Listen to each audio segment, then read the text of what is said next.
So hello, whether you found this video from the original Reddit post or in your recommendations, welcome.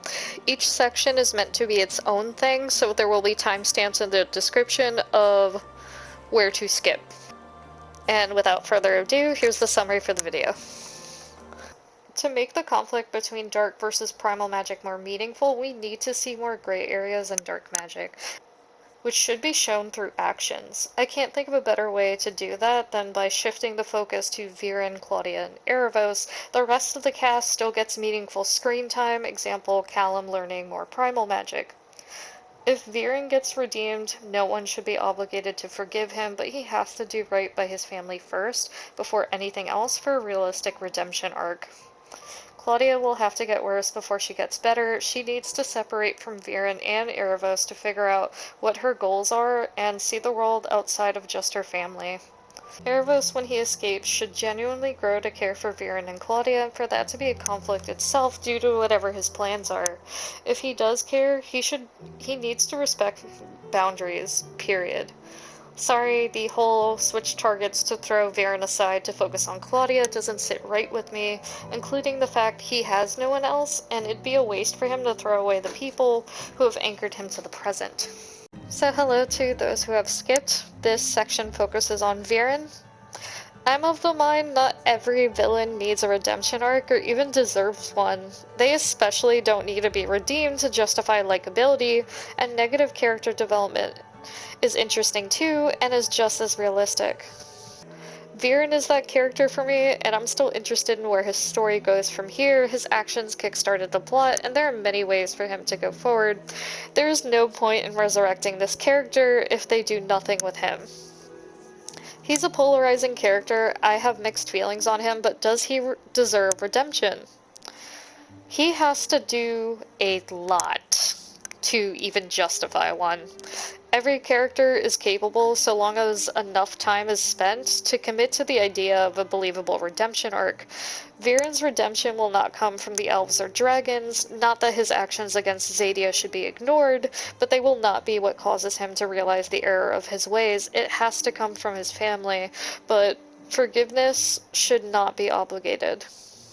I don't think we as the audience are meant to feel sympathy for his character, more towards the people he's connected to, his children. I want to believe he was once a loving and caring father, as seen in this end credit for Season 1, and that this is the reason Claudia and Soren idealized him so much, even after the fact he started to change. I need to be shown this, not informed. I understand that there's things to save until later in the story, but if they were going for sympathy for Viren, it could have been shown within the flashback scenes of Season 2, not in skippable content. I know they use the end credits to foreshadow things. I despise Viren's actions in Season 3, and while he's being manipulated by Aaravos, Viren lost whatever greatness he had this season. Viren claims what he does is for humanity, yet he turned the human armies into monsters, and he even considered doing this to his own son. There is nothing pragmatic about this. Even if you try justifying their fire resistance, we don't even know if this was reversible. And this is due to Aaravos' manipulation, but it didn't take that much prompting. Aaravos gave him everything he wanted: power, respect, recognition, something Viren has wanted for a long time. He took Aaravos' suggestions uncritically after becoming king. Viren has done terrible things before meeting Aaravos, but he's not responsible for every wrong in the show.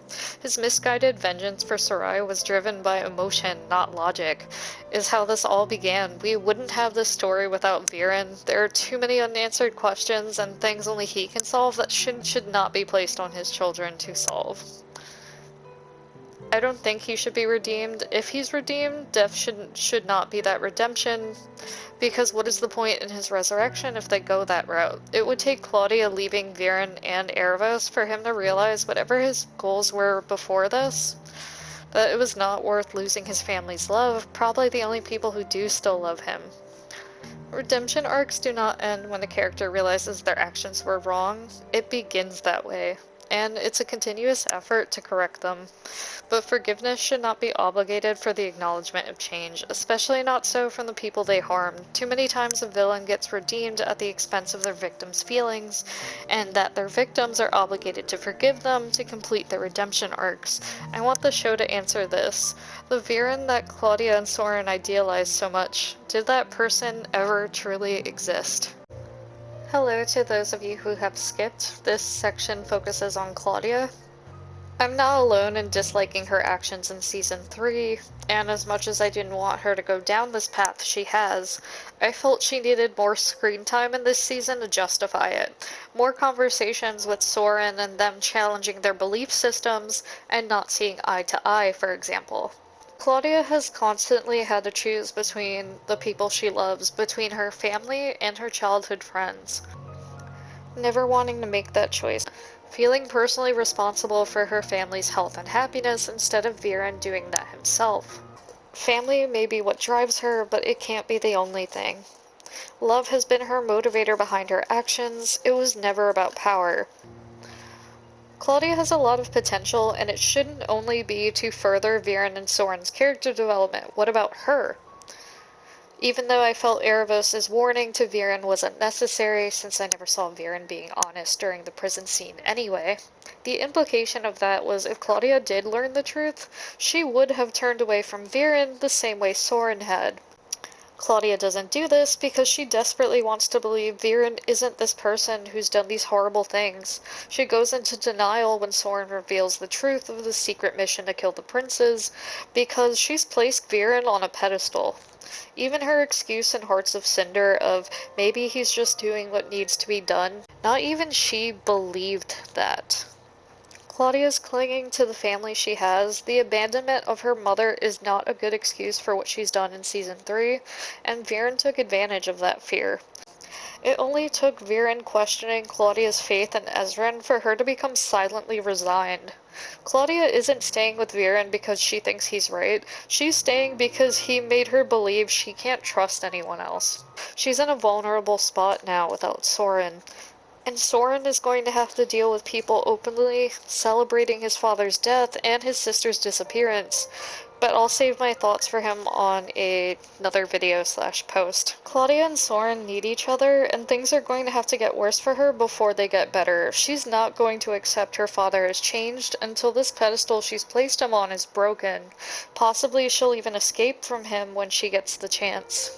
Season 4 should deal with the aftermath of Season 3 and show us how she's not handling it well. I don't think she's beyond hope. Claudia's lost right now, not evil. So, hello to those of you who have skipped. This section focuses on Aaravos. I'm prefacing this with, I know Aaravos is using Viren as a means to an end. I'm not blind to that, but the fact that he refers to Viren as his vessel and Claudia as an asset is so telling how he views them not as people but tools, and likely nothing beyond that. Aaravos is the type of character you'd introduce to the second to last season, not right there, in the beginning. Yet, Aaravos is our narrator and much more than that, heavily tied to this story's history, both past and a present we don't know about yet. There's a reason the present era is called The Return of Aaravos. Is Aaravos an unreliable narrator, or is he telling the story from the beginning of what was true at the time, and telling it in a non-linear manner? In the words of Jean-Luc Godard, forgive me if I am mispronouncing that, a story should have a beginning, a middle, and an end, but not necessarily in that order. Is Aaravos a friend to humanity despite standing with the elves for humanity's expulsion from Xadia? Does his special interest in humans extend to seeing their potential as equals, or just a means to an unknown end? Aaravos is apparently genuinely kind, generous, and giving, as informed in this interview with the creators. He's disliked. That's not the same as bad, but the question of whether he's a Lucifer or Prometheus remains to be seen, and if a Prometheus was his gifts to humanity dark magic, since Aaravos is the only elf seen thus far using it. I can make a separate post, or separate video in this case, on just Aaravos, but for the sake of this section, it only focuses on his current relationships. The person he mainly interacts with is Viren, who connects Aaravos to the present story, as just one of the many examples of elf and human relationships on the show. They're both manipulative, self-serving, and form a tentative alliance. Only time will tell how lasting it is once Aaravos is free from imprisonment. What his plans are for when he escapes is anyone's guess. He's embittered by imprisonment and seeks vengeance for all who put him there, punishing their descendants if need be. Example, killing Sunfire Elf Queen Kessa, who is related to Queen Aditi. Forgive me if I'm mispronouncing that as well. Also harming Zim due to the Dragon King and Queen overseeing his imprisonment. Centuries may not seem long to elves or dragons, especially so with Star Touch elves having the longest lifespan of the elves, but it is a long time to be alone. I understand he doesn't have to form any attachment to Viren outside of escaping imprisonment. It's the more interesting route. Aaravos doesn't have anyone else, and their stories are closely intertwined now, but there's a clear power imbalance in this relationship, and Viren is aware of that. Viren is only in this mess for two reasons. His curiosity got the better of him, and he was at a low point, desperate for anyone to listen to him, and the power then given to him by Aaravos only sealed his fate. Despite this, their interactions were still enjoyable to watch, largely due to the amazing voice actors and the fact that their characters' personalities balance each other out. There's no doubt that Aaravos will continue to manipulate Viren and now by extension Claudia, but if Aaravos is this kind, generous, giving person, then that needs to be shown through his actions of caring for anyone other than himself, and if he does grow to care, it becomes a conflict of interest. Their dynamics would need to change the moment he cares because boundaries are non-existent for Aaravos regarding Viren. As for Claudia, she's going to be wary of him and will sooner blame any changes in Viren on Aaravos, which is not an unfair assessment, rather than accept Viren changed a long time ago. Aaravos will likely mentor her, and that their relationship will grow into nothing beyond that of a student and teacher. Viren and Claudia are already skilled in dark magic. Aaravos just knows more due to age and possibly contributing to its creation. Again, this is just what I want to see regarding these characters. Aaravos is going to be a series-long mystery, but that doesn't mean he shouldn't get any character development in Season 4. And to have him grow to care for the people who connect him to the present, this alone will prove he's what these interviews claim him to be. So feel free to leave your thoughts in the comments, whether you agree or disagree, and thank you so much for watching.